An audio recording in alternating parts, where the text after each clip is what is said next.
Franz Reichelt. Franz Reichelt was born in Austria in 1879, but later moved to Paris, where he built a successful career as a tailor. He was good at his job. But Franz didn't just want to make clothes. He wanted to make history. In the early 1900s, aviation was exploding. Planes were new, exciting, and extremely dangerous. Pilots who crashed had no way to escape. No ejector seats, no parachutes. They went down with the plane.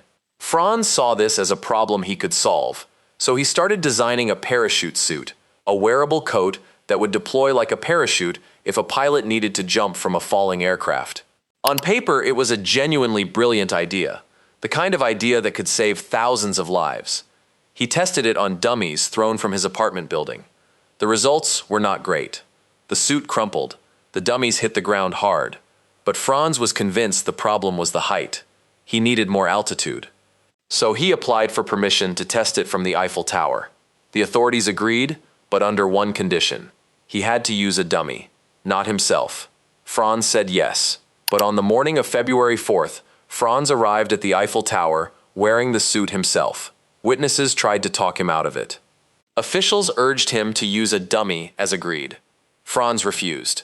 He was confident. He was ready. He climbed to the first platform. He stood at the edge. He looked down, and he jumped. The suit did not deploy. Franz Reichelt fell 187 feet in approximately 4 seconds and hit the frozen ground below. He died on impact. His fatal flaw wasn't his imagination. It was his refusal to listen to doubt. William Bullock. Not every inventor dies chasing glory. Sometimes the most dangerous place you can be is standing next to the very thing that made you famous. Born in New York in 1813, William Bullock was a mechanical genius with a gift for seeing how things could work better, faster, and more efficiently. In 1863, he introduced the world to the rotary printing press. Before Bullock's press, newspapers could only print a few thousand sheets per hour. His machine changed everything, printing 12,000 complete newspapers every single hour. Suddenly, information could spread faster than ever before. Newspapers boomed. Literacy increased. The modern media industry was essentially born from William Bullock's invention. He should have lived to see the full impact of what he created. He didn't. In April 1867, Bullock was overseeing the installation of an upgraded version of his press at the Philadelphia Public Ledger. It was routine work, the kind of thing he had done many times before. But during the installation, his foot slipped and got caught in one of the machine's drive belts while it was running. The damage was catastrophic. His leg was crushed so severely that gangrene set in almost immediately. Doctors decided the only option was amputation. William Bullock died on the operating table on April 12, 1867. He was 54 years old. No grand leap from a tower. No dramatic final moment. Just a tragic accident on an ordinary workday, at the hands of his own greatest achievement. Horace Lawson Hundley. Most people walk away when something fails once. Hundley's invention killed people twice, and he still climbed inside it. Hundley was born in Tennessee in 1823 and trained as a lawyer. But when the American Civil War broke out, his attention turned to something far more ambitious than courtrooms. He wanted to build a submarine. The Confederacy was being choked by a Union naval blockade. Supply ships couldn't get through. Hundley believed an underwater vessel could sneak beneath Union warships and destroy them from below. So he funded and helped design the H.L. Hundley, a 40-foot iron submarine powered by a hand-cranked propeller turned by 8 men sitting in a row. It was an extraordinary feat of engineering for 1863. It was also extraordinarily dangerous. The submarine sank during a training exercise in August 1863, killing 5 crew members.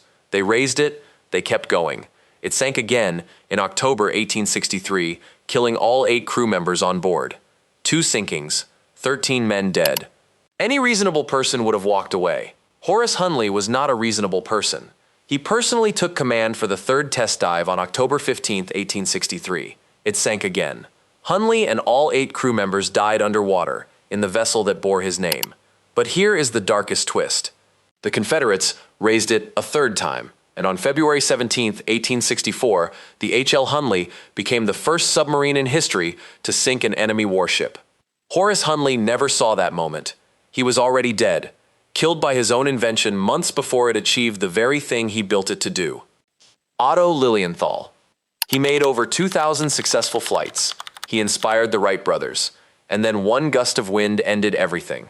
Born in Germany in 1848, Otto Lilienthal had one dream from childhood: human flight. Not in a balloon, not in some giant machine. He wanted to fly the way birds fly, with wings, with grace, with control. He spent years studying birds, analyzing their wing shapes, their angles, the way they caught the wind. Then he started building gliders. Between 1891 and 1896, he made over 2,000 successful glider flights. He documented everything. His work spread around the world and directly inspired Orville and Wilbur Wright, who would later credit Lilienthal as a major reason they believed flight was possible. Otto Lilienthal was not reckless. He understood the dangers. He had tested his gliders methodically. He knew that one day something might go wrong.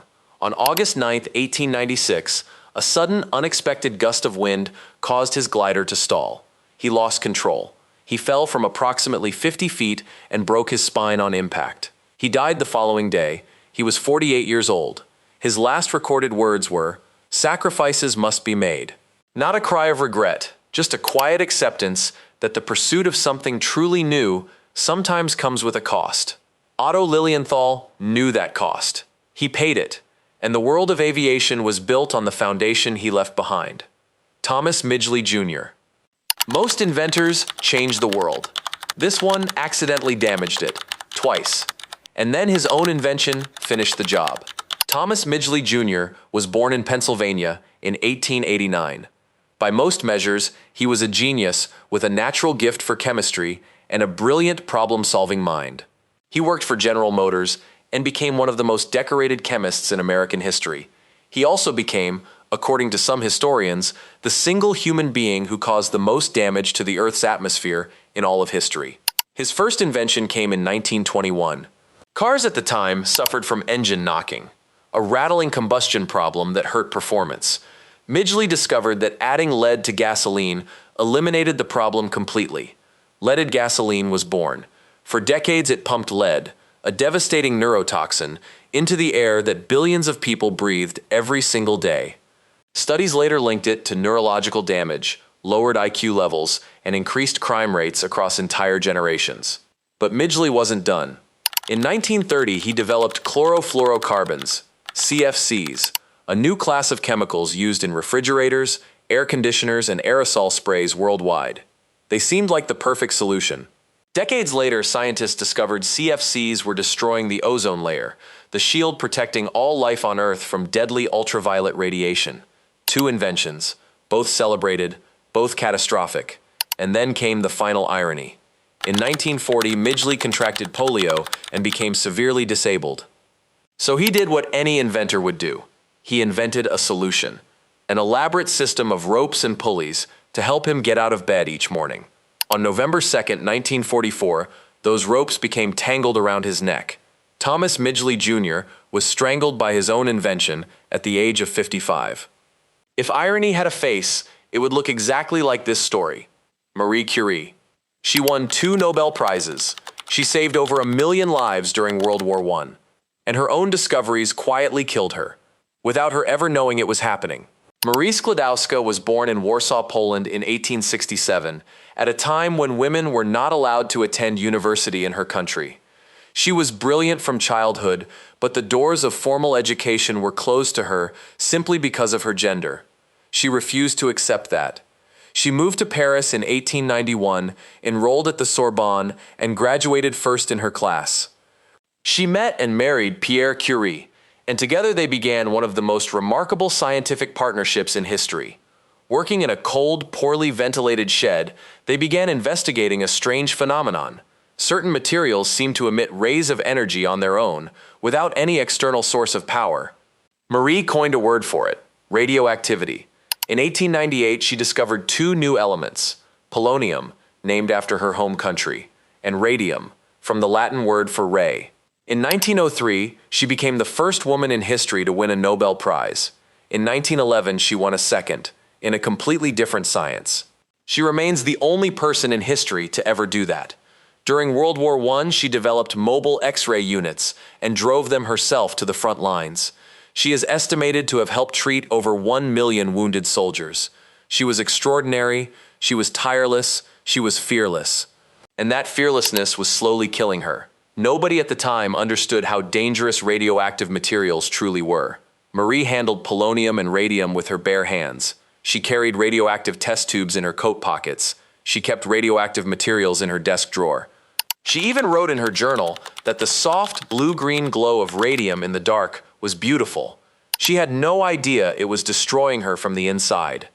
Decades of exposure destroyed her bone marrow so severely that she developed aplastic anemia, a condition where the body can no longer produce enough blood cells to survive. Marie Curie died on July 4, 1934. She was 66 years old. Her notebooks, her furniture, even her cookbooks, all still so radioactive today that they are locked in lead-lined boxes in the French National Library. Anyone who wants to study them must sign a waiver and wear full protective equipment. She gave everything to science, her time, her health, her life. And she did it without ever knowing the true cost of what she was giving.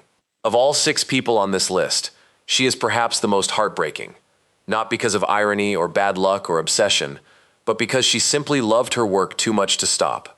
6 inventors, 6 inventions, 6 lives taken by the very things they created. Which one hit you the hardest? Drop it in the comments. And if you know another inventor who was killed by their own creation, name them below, because part 2 might just happen sooner than you think.